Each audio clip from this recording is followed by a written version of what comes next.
경제 뉴스를 픽해서 전해드리는 이광엽의 픽. 오늘의 첫 번째 키워드는요. 코로나19 신규 확진 2만여 명 증가세. 다음 달부터 코로나 확진이 돼도 7일 의무 격리가 아니라 5일 권고로 바뀌죠. 지난 11일 방역당국이 엔데믹, 사실상 종식을 선언했는데요. 하지만 코로나에 걸리는 분들 여전히 적지 않습니다. 오늘 0시 기준 신규 확진자도 일주일 전에 비해 1,200여 명이 늘어난 21,797명입니다. 이를 신규 확진자 수는 주말을 제외하고는 2만 명 안팎을 유지하고 있는데요. 여기에 독감 등 호흡기 질 환자도 계속해서 늘고 있습니다. 따뜻해진 날씨에 여행 등 외부 활동이 늘었고 실내 마스크 착용 의무 해제로 마스크를 벗는 사람들이 늘었기 때문인 것으로 보이는데요.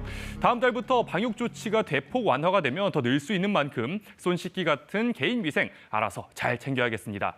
이어서 오늘의 두 번째 키워드. 마약 밀수 역대 최고치, 밀수 대형화. 최근 우리 사회를 충격에 빠뜨린 이른바 마약 음료 사건 기억하실 텐데요. 서울 학원과 한복판에서 시음 행사를 가장해서 학생들에게 마약이 든 음료를 무차별 배포하고 돈을 뜯어내려 한 일당이 경찰에 붙잡혔죠. 그뿐만 아니라 연예인은 물론 청소년까지 마약 관련 범죄가 끊이질 않는데요. 올 1월부터 4월까지 관세청에 적발된 마약류 총 205건, 213kg에 이릅니다. 2021년에 400kg 이상 초대형 마약 밀수 2건을 적발한 걸 제외하면 넉 달간의 마약 밀수로는 사상 최대 중량입니다. 특히 한 건당 적발되는 중량이 1년 전보다 62% 가까이 늘면서 마약 밀수가 대형화되는 추세가 뚜렷하다네요. 최근엔 하루 평균 2건, 1.8kg의 마약 밀수가 적발되고 있는데 코로나 방역 완화하고 해외여행이 늘면서 여행자를 이용한 밀수가 특히 급증하고 있어서 통관 검사 강화하고 해외여행이 집중되는 시기 특별 단속을 벌이기로 했습니다. 자, 오늘의 세 번째 키워드. 치매, 뇌졸중 등 중대질병보험 대리청구인 지정하세요.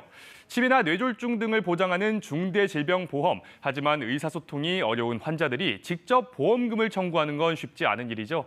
금융감독원이 치매 보험이나 중병 상태일 때 보험금 일부를 미리 받을 수 있는 CI 보험의 경우 대리청구인 지정제도를 적극 활용하라고 권고했습니다. 대리청구인 지정제도는 보험 계약자가 중병 등으로 의사표현 능력이 떨어져 보험금을 직접 청구할 수 없는 상황에 대비해 가족 등이 보험금을 대신 청구할 수 있도록 하는 제도인데요. 다만 보험금 청구 관련 분쟁을 방지하기 위해 계약자와 피보험자, 보험 수익자가 동일한 보험 계약일 때 신청할 수 있고요. 계약자의 주민등록상 배우자 또는 삼촌 이내의 친족이 대리인 자격을 가질 수 있다고 합니다. 자, 오늘의 마지막 키워드. 어린이 보호구역 민원 1년 새 8배 급증. 최근 어린이 보호구역 안에서 교통사고가 잇따르면서 부모님들 걱정이 이만저만이 아니죠. 국민권익위원회가 어린이 보호구역 안전 관련 민원을 분석했더니 지난해 4월부터 1년간 무려 37만 9천여 건이 접수된 것으로 나타났습니다.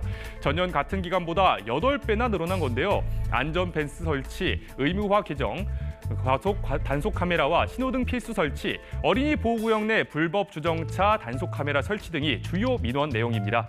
올해 계약 시기에만 전국 어린이 보호구역 내 교통법규 위반 행위가 5만 건 가까이 적발됐다니 이렇게 민원이 많은 게 무리가 아닌 것 같습니다. 권익위는 어린이 보호구역 안전 관련 민원 예보를 발령하고 관계기관에 개선을 요청했다고 합니다. 지금까지 이광엽의 픽이었습니다.